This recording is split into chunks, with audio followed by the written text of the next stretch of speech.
Hello everyone. आज की series के अंदर हम आपको लग्नेश जो कि लॉर्ड ऑफ फर्स्ट हाउस होता है उसकी अलग अलग पोजीशन के अंदर क्या क्या रिज़ल्ट मिलते हैं और आप अपनी कुंडली को खुद पढ़ सकें उसके लिए हम आपकी हेल्प करेंगे। तो यहाँ पे एग्ज़ाम्पल लेके देखते हैं। फॉर एग्ज़ाम्पल ये एक चार्ट है, देखिए लग्न चार्ट है, आप ऐसे चेक कर लीजिएगा और यहाँ पे 11 नंबर लिखा हुआ है। तो फर्स्ट हाउस के अंदर 11 नंबर मतलब कुंभ राशि है और कुंभ राशि का जो लॉर्ड होता है वो शनि होता है। तो फर्स्ट हाउस का लॉर्ड फर्स्ट में ही बैठा हुआ है। अगर ये शनि यहाँ ना बैठ करके अगर यहाँ बैठा हुआ होता तो हम बोलते फर्स्ट हाउस का लॉर्ड सेकंड में बैठा हुआ है, यहाँ बैठा हो तो बोलते थर्ड में बैठा हुआ है। तो एक और एग्जाम्पल लेते हैं। फॉर एग्ज़ाम्पल एक और कुंडली है, ये लग्न कुंडली है और यहाँ पे जो असेंडेंट है ये 8वीं राशि का जो लॉर्ड है, वृश्चिक राशि का जो लॉर्ड मंगल होता है। तो यहाँ पे फर्स्ट हाउस का लॉर्ड फर्स्ट में ही बैठा हुआ है। तो जो ज्योतिष के अंदर नियम है, ज़्यादातर मैं बीवी रमन और अच्छे एस्ट्रोलॉजर को फॉलो करता हूँ और पर्सनल भी मैंने एक्सपीरियंस किया है, तो बिल्कुल सटीक भविष्यवाणी बनती है। तो यहाँ पे देखिए फर्स्ट हाउस का लॉर्ड फर्स्ट में सेकेंड में क्या क्या रिजल्ट देखा वो मैं आपको एक्सप्लेन करूँगा। तो सबसे पहले अगर इसी तरह के आपके चार्ट के अंदर आप देखें, यहाँ पे 8 नंबर है और उसमें मंगल बैठा हुआ हो, या फिर यहाँ पे लेट से 4 नंबर होता और वहाँ पे उसी का स्वामी चंद्रमा बैठा हुआ होता, तो क्या रिजल्ट मिलते हैं। तो फर्स्ट हाउस का लॉर्ड जब फर्स्ट में होता है तो जातक अपने प्रयास पर जिंदा रहता है। इसके अलावा उसके अंदर स्वतंत्र विचारधारा होती है, एक इंडिपेंडेंट रहने की आदत होती है। और अगर हम देखें उसकी पर्सनल लाइफ के अंदर तो उसके 2 पत्नी के योग बनते हैं, एक से वो शादी करता है और एक से उसके इलीगल रिलेशनशिप भी होते हैं। यदि लग्नेश की अच्छी स्थिति हो तो वो व्यक्ति अपने समुदाय में या देश में भी प्रसिद्ध होता है। तो देखिए बहुत ही नाम कमाने वाली कुंडली होती करती है इसके अंदर, क्योंकि फर्स्ट हाउस जो होता है किसी भी कार के इंजन के जैसा होता है। अगर ये आपकी कुंडली के अंदर स्ट्रांग है और अपने ही हाउस के अंदर बैठा है तो आप लॉन्ग लाइफ होंगे, आपकी दिखने में पर्सनैलिटी बहुत अच्छी होगी, प्लीजिंग पर्सनैलिटी होगी और आप बहुत हार्ड वर्किंग होगे और आप एक इंडिपेंडेंट जीवन फॉलो करेंगे। आप किसी के अधीन ज़्यादा वर्क नहीं कर सकते। ज़्यादातर बड़े बिजनेसमैन या फिर एक सफल अभिनेता, राजनेता, इनकी कुंडली के अंदर ऐसा देखा गया है, या फिर कोई एक बहुत ही हायर अथॉरिटी में पोस्ट पर है। तो मैंने अधिकतर देखा है, बिल्कुल ये सटीक बैठता है। अगर आप देखें तो जो राज कपूर थे, उनकी कर्क लग्न की कुंडली थी और उसके अंदर चंद्रमा वहीं बैठा था, तो उनके गाने अभिनय सबको लोग पसंद करते थे। और पर्सनल लाइफ में देखा जाए तो उनके मल्टीपल रिलेशनशिप भी थे, उनके तो ज़्यादा ही थे क्योंकि और ग्रहों का भी प्रभाव देखा जाएगा। तो अगर जब भी आप किसी चार्ट को चेक करते हैं तो सिर्फ फर्स्ट हाउस को ना देख के और कौन से ग्रह उसको देख रहे हैं तो उसके फलों में कमी या बढ़ोतरी कर सकते हैं। तो कुछ भी निष्कर्ष निकालने से पहले उस प्रभाव के ऊपर और कोई ग्रह दृष्टि डाल रहे हैं नहीं डाल रहे उसको भी देखें। जैसे मंगल के साथ यहाँ पर केतु भी बैठा हुआ है, कहीं पे और देखा जाए तो कोई और स्टार भी बैठ सकता है। तो अच्छे फल अगर जो ग्रह है वो साथ में बैठते हैं तो बुरे फलों में कमी करते हैं और अच्छों को बढ़ाते हैं। तो यहाँ पे ऐसा देखा गया है कि जो राजा महाराजा भी थे या अच्छी पोजीशन पे लोग भी थे तो उनके मल्टीपल रिलेशनशिप, मतलब एक मैरिड रहता है और एक इलीगल रिलेशनशिप भी रहता है। और ऐसी चीज़ों को कोई लीगली एक्सेप्ट नहीं करता है और ना ही कोई सामने वाला आपको खुद जाके बताएगा, लेकिन कुंडली हमेशा सही बात बताती है, कोई एक्सेप्ट करे ना करे। कुछ लोग एक्सेप्ट कर भी लेते हैं कि हाँ ऐसा है, कुछ लोग नहीं मानना चाहते, लेकिन ज्योतिष हमेशा आपको सही बात बताएगा और किसी को आपको फोर्स भी नहीं करना चाहिए कुंडली देखते वक्त कि नहीं ऐसा ही है या ऐसा होगा।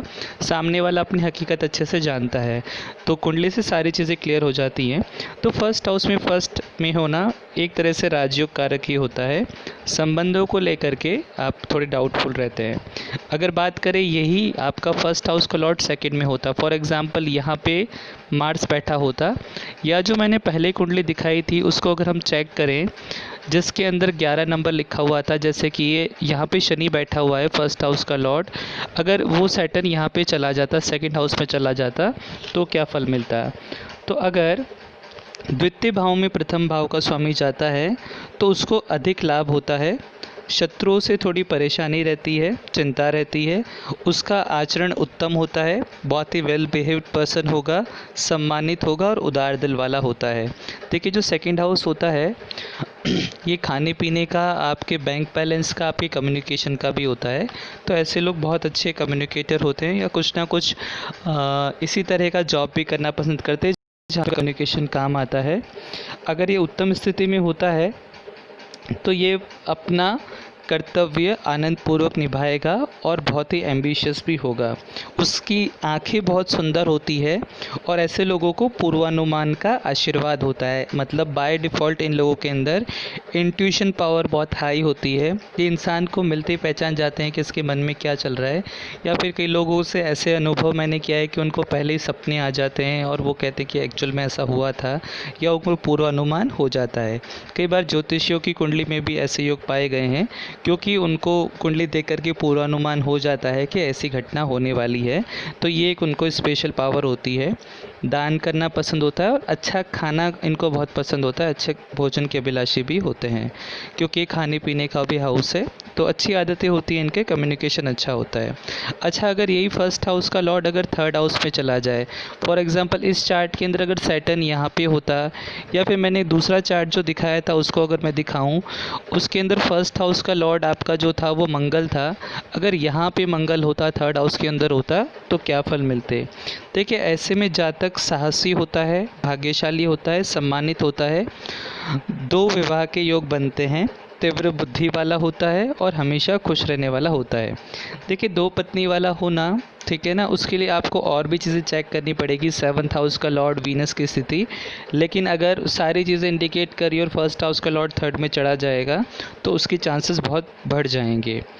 यदि लग्नाधिपति उत्तम स्थिति में हो, मतलब फर्स्ट हाउस का लॉर्ड पावरफुल पोजीशन में हो, अच्छा हो, कोई और ख़राब ग्रह उसको ख़राब ना कर रहे हो, लाइक राहु, केतु, शनि, ऐसे केस के अंदर जातक को अपने भाइयों की मदद में जीवन में उत्थान करता है, राइट। तो जातक को अपने भाइयों की मदद भी मिलती है और उनकी हेल्प भी करता है। साथ ही साथ वो गायक या गणितज्ञ के रूप में प्रसिद्ध होता है, जो राशि के स्वरूप और उससे संबंधित ग्रहों पर आधारित होगा। ऐसे लोग अच्छा गाते बजाते हैं और इनका मैथमेटिक्स भी काफ़ी अच्छा होता है और इस फील्ड के अंदर भी जाते हैं। तो मैंने काफ़ी देखा है मेरे कोलीग वगैरह जो they are good in mathematics, वो अच्छे सिंगर भी हैं, गाते भी अच्छा हैं और पढ़ाते भी अच्छा हैं। तो ये इसके अंदर पोजीशन अगर आपको नज़र आए तो आप इस चीज़ को गैस कर सकते हैं, टैली कर सकते हैं, बिल्कुल 100% ये वर्क करेगा। आगे चलें, सपोज़ कीजिए फर्स्ट हाउस का लॉर्ड यहाँ 4th हाउस में होता, क्योंकि यहाँ से गिनते 1, 2, 3 एंड 4। तो अगर फर्स्ट हाउस का लॉर्ड 4th में चला जाए, 4th हाउस जो होता है वो माता का होता है, सुख का होता है। तो यदि इसमें चला जाए तो माता पिता से निश्चित रूप से पूरा सुख मिलेगा, अधिक भाई होंगे, भौतिकवादी, अच्छे शरीर वाला, देखने में उत्तम और अच्छे आचरण वाला होगा। यदि चौथा भाव का स्वामी उत्तम स्थिति में हो, मतलब जो 4th हाउस का लॉर्ड खुद जहाँ पे वो बैठा है वो अच्छा हो, तो ऐसे में उस व्यक्ति को भू संपत्ति विशेषकर मामा से प्राप्त होगी। वह धनी, सुखी, प्रसिद्ध व्यक्ति होगा तथा अनेक गाड़ियों का स्वामी होगा। तो ऐसे लोगों के पास भूमि, संपत्ति, गाड़ियों की कोई कमी नहीं होती है।